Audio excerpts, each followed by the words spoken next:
Chapter 12. The Ritual. As instructed, Mau Mau shut herself up in the archives the very next afternoon. The building contained reams of public records and had a distinctly musty smell. A pale-faced official brought Mau Mau armloads of scrolls. He was the only other person she saw there. The posting seemed to be something of a sinecure. It wouldn't hurt him to get out in the sun every once in a while, though, she thought. She unrolled one scroll after another, each made of excellent paper. They listed in brief both accidents and crimes that had occurred in the palace complex over the past several years. This wasn't confidential information. The scrolls were quite public and could be viewed by anyone who requested them. She looked through them with interest. Most of the cases were mundane accidents, but a few piqued her curiosity. Cases of food poisoning, say. She'd expected such cases to spike during the summer, but there were a surprising number in winter as well. Autumn could bring its own troubles, with people eating unidentified or inappropriate mushrooms. Mau Mau asked the official for another bundle of scrolls. She'd expected him to treat her as a nuisance, but he seemed quite pleased to finally have an opportunity to do some work. It looked like he wasn't here just because he liked to kill time. He was clearly curious about what Mau Mau was researching, occasionally stealing little glances as she worked. Mau Mau ignored him, flipping through the sheets until she found what she wanted, a description of the recent food poisoning incident. Mau Mau stopped when she saw the government organ with which the victim had been associated. The Board of Rights.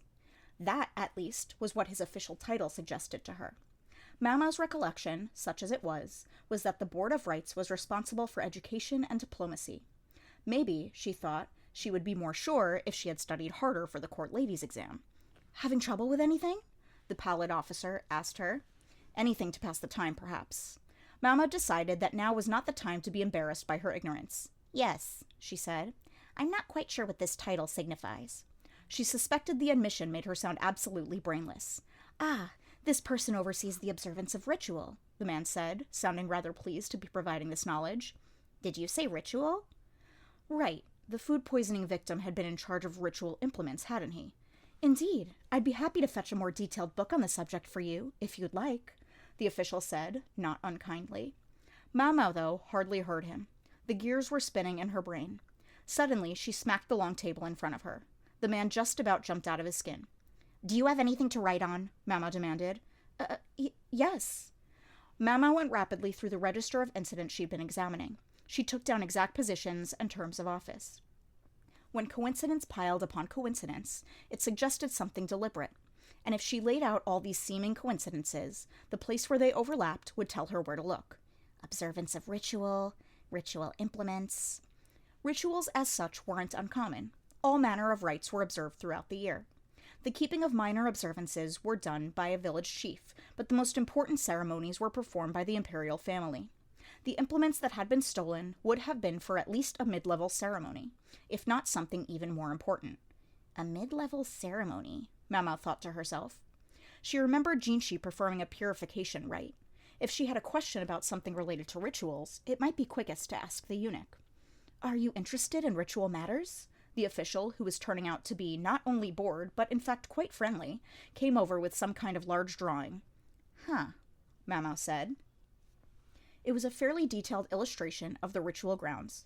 An altar stood in the center, with a banner fluttering above it. A large pot was placed at the foot of the altar, perhaps to boil a fire. Rather unusual place, isn't it? The official said. So it is. It certainly looked elegant and imposing. The banner appeared to have some kind of writing on it. Did they change it each time there was an observance? Seems like a lot of trouble to take it up and down every time, thought Mau Mau, ever practical.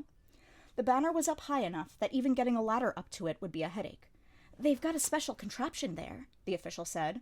A large beam hung from the ceiling. It can be raised and lowered so they can write the appropriate ritual inscription on the banner. You seem to know quite a bit about this, Mau Mau said, studying the pale man. I dare say I do. I used to do more dignified work than marking time in the archives, but I am ashamed to admit I must have slipped up at the wrong moment or offended the wrong person because I earned myself exile to the stacks. He had, he added, formerly been assigned to the Board of Rights himself, which, Mau Mau realized, explained why he'd been so interested in what she was doing. And then the official said something that really got her attention. I was concerned whether it would be strong enough at first. I'm so glad there haven't been any problems. You were concerned whether what would be strong enough? The beam. The system that holds it up. That's a huge thing. I hardly dare imagine the tragedy that would result if it fell, but no sooner had I raised the issue than I found myself banished to these archives. Mau Mau stared at the picture in silence.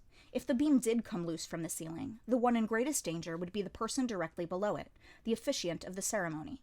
Potentially a very important person indeed. And he's worried about how strong the system is, Mau Mau thought. In order to raise and lower the beam, it would have to be attached to something. And if the fasteners were to break, how strong it is. There was a fire pot in the immediate vicinity. Mau Mau was suddenly seized by the question of what ritual implements had been stolen. She slapped the table again, producing another startled reaction from the official. She turned to him where he stood stiff as a board and said, "I'm sorry, but when is the next ritual observance, and where's the place shown in this picture?" "It's a structure called the Altar of the Sapphire Sky, on the western edge of the outer court, and as for when it will be used..." The official flipped through a calendar, scratching his ear. "Why, there's an observance today." Before the man had finished speaking, Mau Mau was dashing out of the building, without even straightening up the scrolls. "The Altar of the Sapphire Sky, to the west," she thought, trying to organize her thoughts as she ran. This plan, she suspected, had been brewing for a long time. Prepared with the understanding that some individual parts of it might be foiled, but if just a few could be made to overlap, it would provide the opening the plotter wanted. "I'm still just guessing." Nothing more than that, but it was dizzying to imagine the consequences if her guess was right. Soon she spied a round pagoda. Similar buildings flanked it to either side, and there was a row of officials in front of it. From their clothing, she guessed a ritual was going on even now. "Hey, you!" one of them called. "What do you think you're doing?" That was only to be expected when a filthy maid tried to race past them. Mau Mau gave a cluck of her tongue. She didn't have time for this. If she could have gone for Jinchi or Gaoxuan, they might have solved the problem for her, but they were going to be out all day. "Let me through, please," she said. "Absolutely not. A ritual is being celebrated," said a warrior holding a nasty-looking war club. He glared at Mau Mau, but she could hardly blame him for simply wanting to do his job.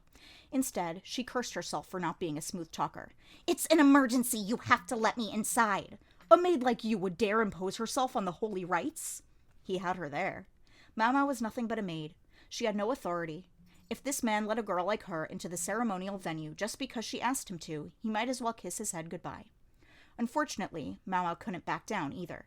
"Maybe nothing will happen," she thought. But if it did, it would be too late for I told you so's. By the time we realize something irrevocable has happened, it's always already too late. The soldier stood head and shoulders taller than her, but she looked him full in the face. The officials nearby were starting to murmur and look at them. "I'm not here simply to besmirch the ritual," Mau Mau said. "Someone's life is in danger. You have to stop the ceremony."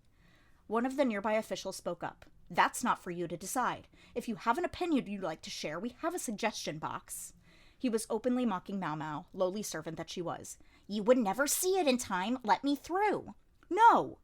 They were never going to get anywhere arguing like children. Perhaps it would have been the mature thing for Mau Mau to acknowledge that she was never going to get through and simply back down. But she didn't have it in her. Instead, a sarcastic smile worked its way over her face. "There's a fatal flaw in the construction of that altar, and I believe someone may have taken advantage of it. If you don't let me through this minute, believe me, you'll regret it." "Dear me, but I tremble to think what will happen to you when they find out I warned you and you didn't listen." She put her hand to her cheek in an exaggerated expression of surprise. Then she said, "Wait, I see. Is that what's going on here?" She smacked her fist into her open palm as if it all made sense now. Her smile turned mean. "You want whatever it is to happen. You're delaying me here because you're in league with whoever booby-trapped the..." She was interrupted by a dull thud from her own head. Almost before she knew what had happened, she was lying on the ground, her vision blurring. "Got to stay conscious," she thought, but wishing wasn't going to make it so. She heard the voice of the soldier who had struck her, but he sounded as if he were a great distance away, and she couldn't make out what he was saying. Well, at least she knew she had their attention. Any soldier would be angry about abuse like that from a little girl like her.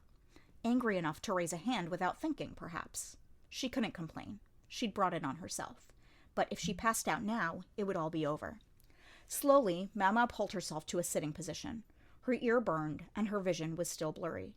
As color filtered back into her world, she perceived the soldier, his arm still raised, his companions restraining him. "Thought starting a fight might help, but no good." There hadn't been enough of a commotion to interrupt the ceremony. She could still hear music from the direction of the altar. The show was going on. At last she dragged her body onto its feet. A few red specks stippled the ground in front of her. Nosebleed, she thought. Not something to worry about. The blow seemed to have caught her on the ear, but it only burned. There was no pain. Mama pressed a thumb to one side of her nose and blew the blood out. A murmur ran through the assembled officials. Mama realized maybe it was inappropriate to shed blood at the site of a ritual, but she hardly had time to apologize. "Are you quite satisfied?" she said. With her still fuzzy vision, she couldn't see exactly what response she got. She only heard the general buzz of voices around her. There was no time for these games. There was something Mau had to do. Her voice went up an octave. "Let me through! I have to get in there." It would be too late once everything was over.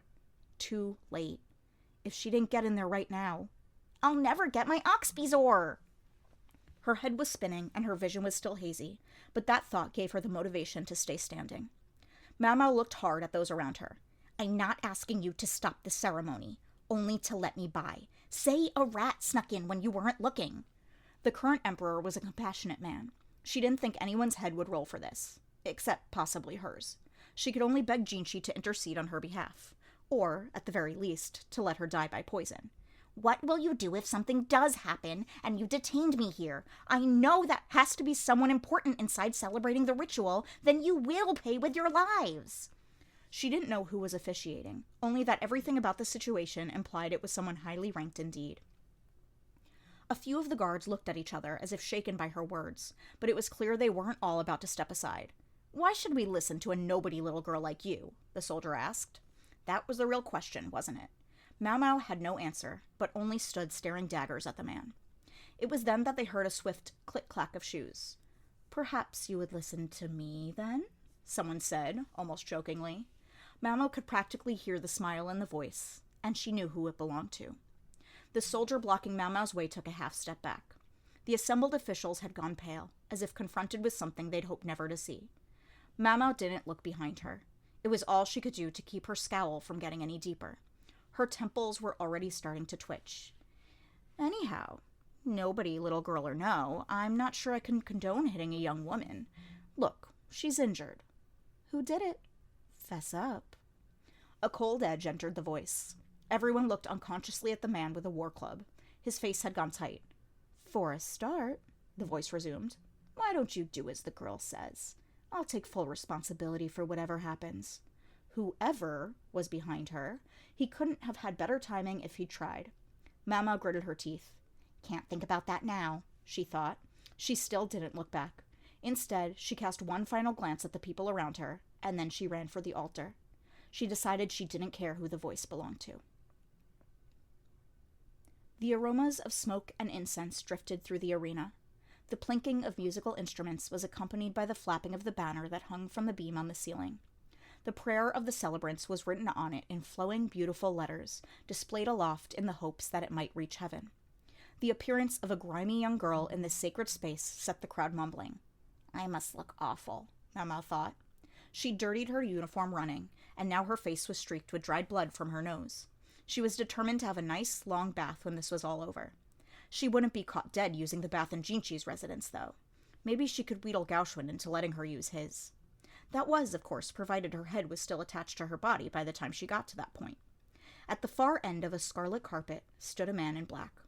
On his head was a distinctive cap of office hung with pendants of beads. He was intoning something in a loud, clear voice. The huge fire pot stood in front of him, burning brightly. And there, over his head, was the beam with a flapping banner. And securing the beam to the ceiling was... Mau thought she heard a distinct creaking sound. It had to be her imagination. There was no way she could have heard it at this distance. Nonetheless, she kept moving. She could feel the soft material of the carpet under her feet as she drove toward him as fast as she could. The officiant noticed Mau and turned. She paid him no mind, but flung herself against him, wrapping her arms around his stomach and pulling him to the ground. At almost the same instant, there was an ear-splitting crash. A hot, sharp sensation shot up her leg. She looked back to discover a large metal beam pinning her leg.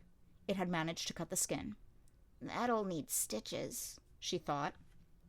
She reached for the folds of her robe, where she always carried some medicine and simple medical supplies, but a large hand caught hers and held it. She looked up, and her vision was filled with the beads dangling from the hat. Somewhere beyond them floated a pair of eyes as dark as obsidian. And how do we find ourselves like this? The voice sounded almost celestial. The beam that had fallen from the ceiling lay on the ground. Had the owner of the voice been standing directly under it, when it came down, he would certainly have been killed instantly. Master Jinshi, can I have my ox bezoar now? Mamo asked of the gorgeous eunuch, who, she now discovered, was also the officiant at the ceremony. But why, she wondered, was he here at all? A fine thing to think of at a moment like this, Jinshi said, his face puckering as if he'd bitten into something sour. His large hand brushed Mao's face. The pad of his thumb traced its way along her cheek. Look at your face. He winced. Why would he do that? Mao was more interested in fixing the problem at hand. Or foot. Would you let me stitch my leg up? It didn't hurt so much as it burned. She twisted to try to get a look at the wound, but instead her body shuddered. Hey now! Jinshi's voice sounded far away. Uh-oh, she thought. It was that whack on the head. Her strength abruptly left her. Her vision grayed out again, and then Jinshi was shaking her, shouting something, and she couldn't tell what, but oh, how she wished he would be quiet.